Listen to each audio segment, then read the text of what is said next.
As humans, we have a problem when we look at other people because we're unable to see their hearts. We just see the outside. And God talks about this in the Bible.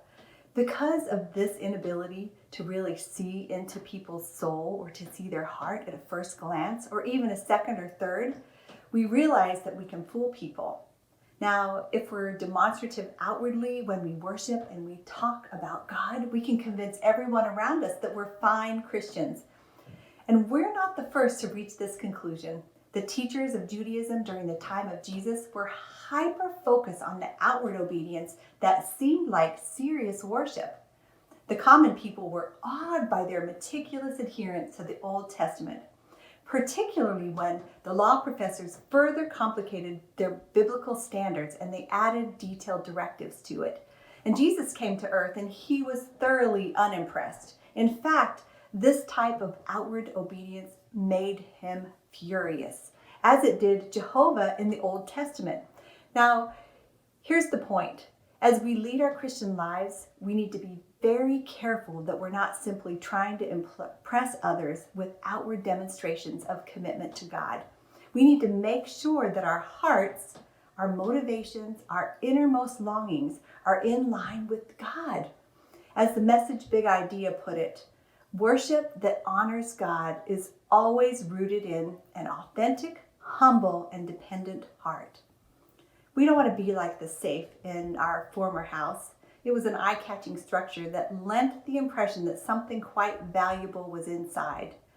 And as Mark said, we can look impressive, but would God find emptiness inside? So as we give our attention to the things that matter most, by devoting our thought, our energy, and resources, let's ascribe worth to God first in all things, or at least be growing toward that level of devotion. Now, if not, God's going to reject anything we do outwardly, even if we're fooling others. Jesus said of the religious leaders of his day that he encountered, he said, "You hypocrites, Isaiah was right when he prophesied about you. These people honor me with their lips, but their hearts are far from me. They worship me in vain." That's in Matthew 15. Now, this week, let's all do a heart check and let's make sure that our worship is authentic. Let's make sure that our worship is real and not hollow as an empty safe. So let's pray. God, I don't want to be like the teachers of the law in Jesus' time. I want to worship you authentically with my whole heart every day. God, you help us. Would you please help us?